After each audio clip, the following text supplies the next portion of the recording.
Hello everybody, welcome back. Coming here. Always a pleasure to have you. Here we are today to talk about the reason why marriages fail and people hate each other after. Like you see people at the beginning of their relationship, they were fully in love, they were jumping on each other, love was in the air everywhere. Until when you see them at the divorce court and then you realize that it's like they want to kill each other. But what happened? How do we go from a situation where they were fully in love to a situation where they hate each other? So give me your points or your point of view, your comments in the comment section. Don't forget, I want to know what you think. In your opinion, why do people that were in love few years end up hating each other? I'll be talking about 4 points mainly, and there are more, but these 4 points actually, I feel like they're actually big subjects that encompass all the other small points you may think of. Okay, I feel like these are the main issues that lead a marriage to divorce, lead a relationship to break up, or for two persons to hate each other after a few years of dating or being together. The first reason why someone may marry, the first reason why a marriage will fail and two persons will end up hating each other, marrying the wrong person. So the first thing when you encounter people that actually divorce or break up in a relationship is they have realized that they married the wrong person. Yeah, it is true for someone to marry the wrong person, but how do you marry the wrong person? First of all, you marry the wrong person by marrying at a wrong time. I'm not going to say early, because there's no really early in our human time. It's not about timing, it's not about years, it's not about months or something, but it's marrying. Let me just say marry at the wrong time. What am I saying, marrying at the wrong time? First of all, let's acknowledge this.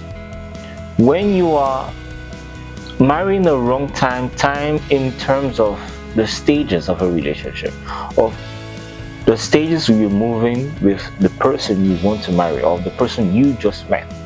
So you met someone and then you are attracted to someone, and your relationship with that person that will lead to marriage is actually defined by 5 stages, or some article may say 6, 7, or even more, but 5 main stages. Okay, so when we meet someone, when you meet someone, you started dating someone, the relationship goes through stages, okay, that are known as the stage of relationship. You can Google it, you can check it online everywhere, because there are studies that actually found that when we date someone or we get into a relationship with someone, we actually pass through different stages that lead to marriage, commitment, and others.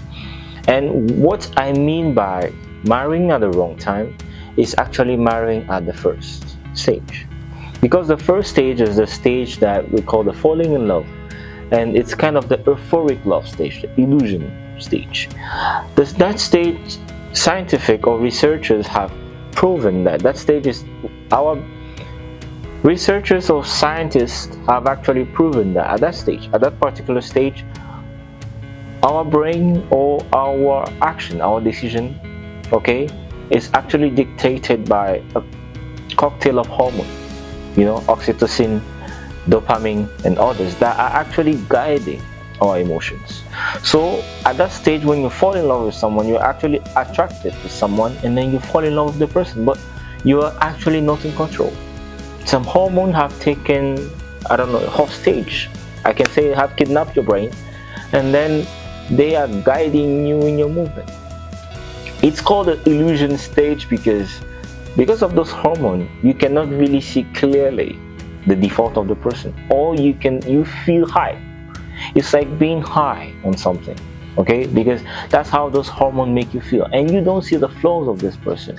All you see is a wonderful person. No matter what the person presents, you make it beautiful.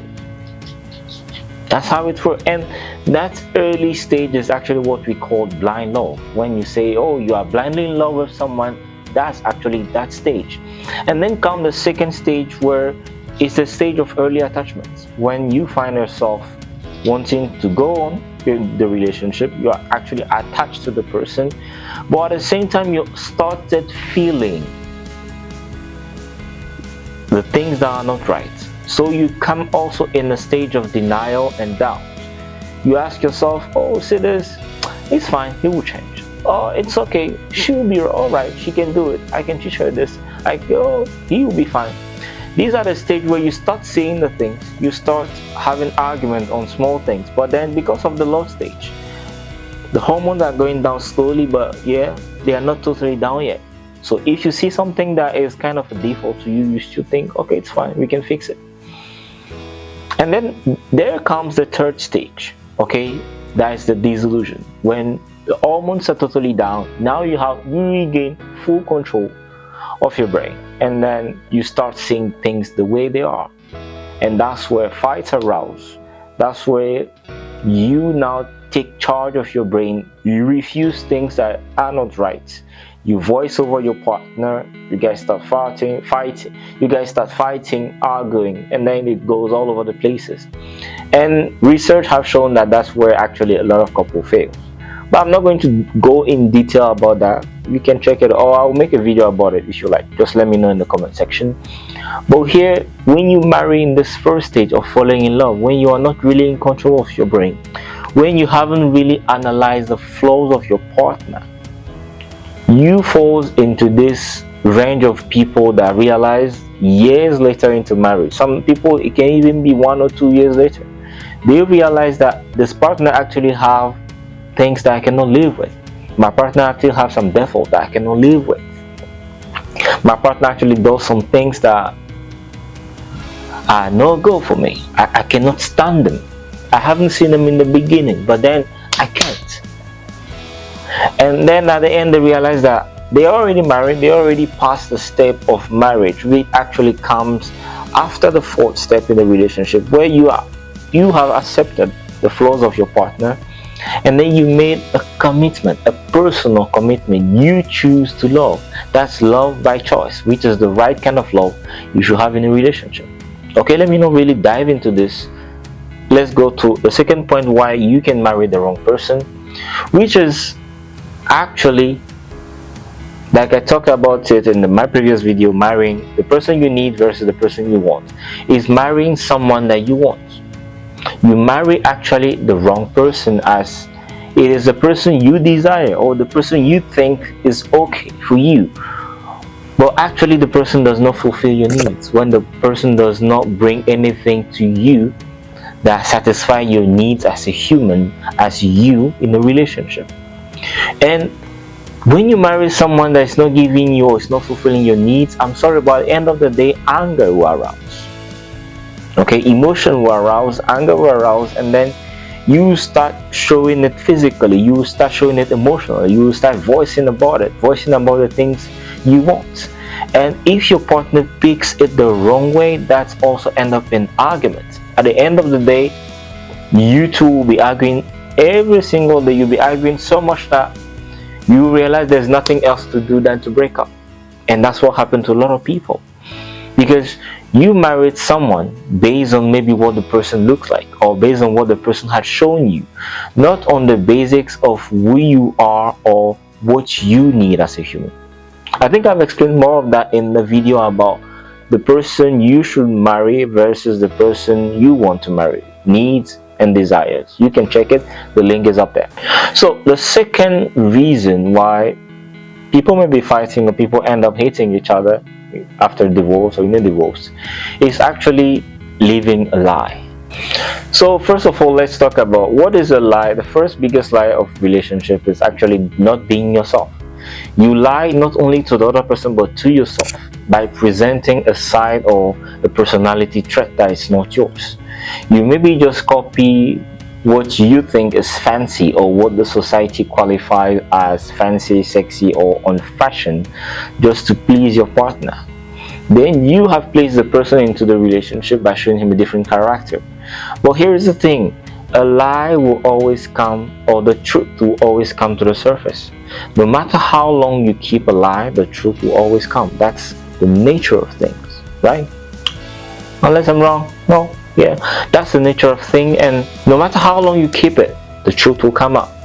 And when you have been lying to someone about who you are, and then the truths come out, it's gonna blow on your face. That's how they say, right? It's going to blow on your face. Anyway, it's going to resolve in a big clash and everything will fall apart. So the second lie is actually when you live with someone, you think you are in love with the person. You think you actually passes through those stage where you have seen the flaws of the person, you discuss about it, you introduce communication and everything in the relationship. But then at the end of the day, you realize that you are not in love with the person anymore. You try your best, but the love isn't there, and then you start faking it. You're faking the fact that you love someone. Hey, some people may say, oh yeah, sometimes you live with someone for so long that you don't realize that the person is faking it. You just feel like something is off, but actually your partner is actually faking the relationship, faking being in love with you. And when you are in this relationship where you're faking yourself, either faking yourself or faking the love you have for someone, it will end up in clashes and fight and whatever it is. And when you find yourself in those kind of relationship, either you go to counseling, either you really get deep into it on how to refine the flame, or you stop the relationship. It's better when you realize that you are not attracted or in love with your partner anymore to stop the relationship amically, talk about it, communication again, and separate on good terms than forcing the thing knowing that you are not into it until it end up in a bigger lie, which is actually, being unfaithful, cheating. A third reason why marriages fail, a third reason is actually, for me, this is kind of, I resume a lot of things under this subject, and I'm going to detail them just a little bit, but I believe that each one of them is things that we should learn on our own. This actually big topic, as the third point, is actually a big topic that I believe all of us at some point in our life we should learn. That is not understanding the values of marriage, or not fully comprehending the term marriage. What is marriage? What is relationship? What is commitment? What is communication? What is intimacy? Marriage is a term that we these days, okay, because when you take marriage, the old days, it was just something that it was a bond between two families, so that to perpetuate generations and family history, anyway, a lot of things. But it was mostly a ceremony to bind two persons. There was no love involved. There was not for life. I think in some community the man could marry as many as they want, and they were not bound to the same person. But here in this age of time, in this century of ours, marriage has become something that does not just mean that you marry someone, you put the person in the house, the person make babies for you, or you marry to a man that provides for you. He just have to bring money and then you take care of his house and that's it. No, it doesn't stop there. Marriage these days, it's a lot of commitment, it's a lot of communication, sharing, intimacy, many other things that even love itself. Because before marrying someone does not mean that you love the person, but today we attached love and marriage together, which in a blending way that it made marriage kind of difficult. I think I'm talking too much and I'm making it difficult. Let me make it simple for you. So here is the thing: not understanding marriage is not understanding the fact that in a marriage you should know how to communicate with your partner, you should be listening, you should sharing your life, opening whatever you are or whatever you're doing to your partner, and building intimacy, where intimacy and vulnerability actually have a role to play. So let's just understand marriage in 3 points, okay? 3 points to define, or the soul, what to understand about marriage in 3 points. I'm not going to talk a lot, I'm talking a lot, sorry. So commitment, complicity, and communication. If those three, one of them is missing in your marriage, if one of them, you don't understand one of them, if you don't tune it, if you and your partner do not work on the three of them together, your marriage has failed, is failing, or is going to fail, and you end up in a divorce court fighting your partner. Yeah, because here is the thing: we should understand that everything in life, everything that has been made by God, is actually under principle. There's nothing that is free out there. There's nothing that is just that simple. Okay, so if you do not respect the principle of the main thing that we indulge ourselves in, called marriage, we are going to fail miserably, and then it will end up in fights and whatever it is. Okay, so the fourth point, that it is a big point. I should even put it, I think, as number one. Well, I just thought to talk about it as last because it's a term. Actually, it's a term, and then a lot of us, a lot of Christians, it's actually understanding the wrong way. So let me just talk about it. The fourth point, why your marriage will fail and then you end up hating your partner, is actually by marrying someone that is not God-fearing. Just as simple as that, right? Well, it's actually more complicated, because what are we calling God-fearing? The key comes in when we actually do not understand that a God-fearing person is not necessarily a Christian. A Christian might not be God-fearing. A God-fearing person might not be Christian as well. So you need to understand this term. Marrying someone God-fearing is someone that acknowledges the existence of God, number one, and someone that acknowledges the fact that everything that he is and he has belongs to God. Everything that he touches, everything that is around him belongs to God. So respect is due to everything that is there. That is a God-fearing person. So the key here for Christian is to marry someone that is God-fearing. Because believe you me, a true God-fearing person will do whatever it matters to make a relationship or a marriage succeed. Why? Because that's how God meant it to be. That's how, when you bring spirituality into your relationship, is to make it work. So yeah, those are basically my fourth point about why marriages fail and whatever. Okay, all a little bit of talk. But let me know in the comment section if you have anything that I haven't talked about, or if you think there was a point that matters more than the others. If you think that something you want me to talk about mainly, let me know in the comment section. Okay, and if you're watching this video without subscribing, subscribe. Come and start.